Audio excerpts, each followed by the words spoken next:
verge of signing a major new climate bill into law. The Inflation Reduction Act, passed by the Senate on Sunday, will channel more than $350 billion into measures designed to help the planet, and it aims to lower the cost, this is crucial here, of sustainable energy technologies and energy-saving devices, and give rebates and tax breaks to buyers of electric vehicles, clean energy, and electric appliances.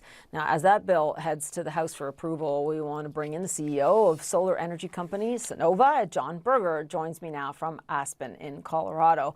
And I know how closely you've been following this as it's tried to make its way through Congress. If it is signed into law, and we believe it will be, how transformative will this new legislation be, not just for you as a company, but the industry, and more importantly, the environment? Well, thanks for having me, Paula. It's going to be big transformation.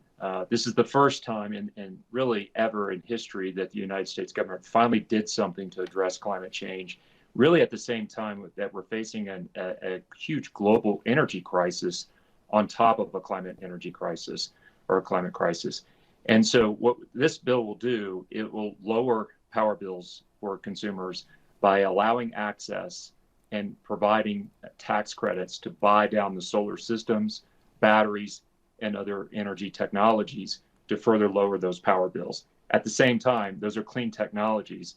So they're really putting the United States on the forefront of driving home new clean energy that lowers power bills. In addition, they've put some provisions in there about bringing the manufacturing of those solar modules and batteries home to the United States. Now, why are these incentives actually needed? And the reason is the technology has been around for such a long time. I'll even go back to the Obama administration and their push on solar. Why don't we already see it all over the country? I mean, you can go to a place like Florida and residentially, not much solar. Well, it's really gathered a lot of steam over the last few years. And the reality is that natural gas, coal, and oil has been cheap for a very long time up until very recently. And so there wasn't a whole lot of a financial incentive for consumers to really shift, other than the fact that there'd be some local higher power prices in places like California, not in places like Florida or Texas, for instance. And so it really has led to an uneven adoption across the country. What this is doing, coupled with high oil prices, high natural gas prices, high coal prices, which we believe, by the way, this respite on low or lower oil prices is going to be just that. It's going to be a very temporary respite. As those prices move up, coupled with the tax credits here, it's really going to set off an acceleration and a boom to drive the American homeowner towards these types of technologies at a faster clip. And that's what this act is supposed to do.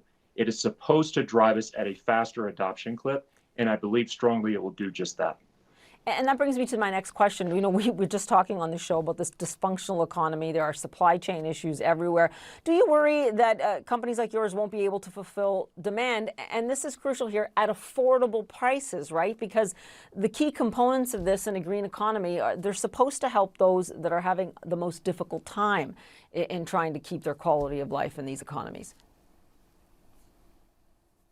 Well, certainly, and the act goes to address that very issue, Paula. So there's a portion of this that has disadvantaged communities taking, for instance, right now you can get a tax credit on the cost of a solar and battery system that's about 26% of the cost. Now you're going to be able to get 30%.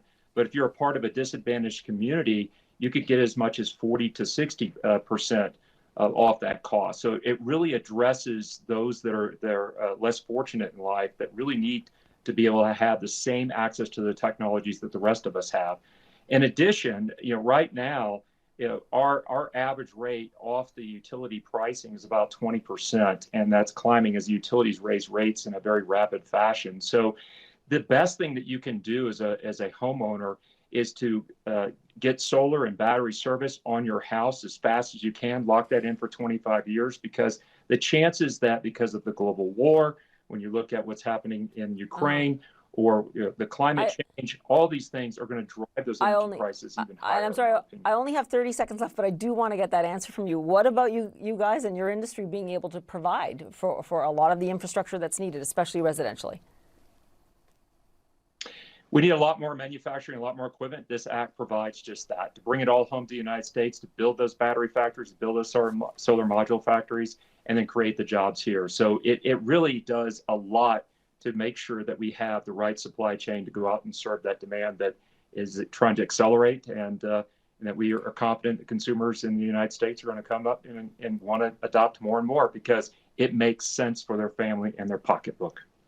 We will certainly keep up of whether or not this does turn out to be everything everyone wants it to be. I will say that perhaps your results were overwhelming. Your size, though, in general, was underwhelming, and I'll take that point, because, as I said, at this point in time, we expected to see solar take off so much more right around the world, not the least of which here in the United States.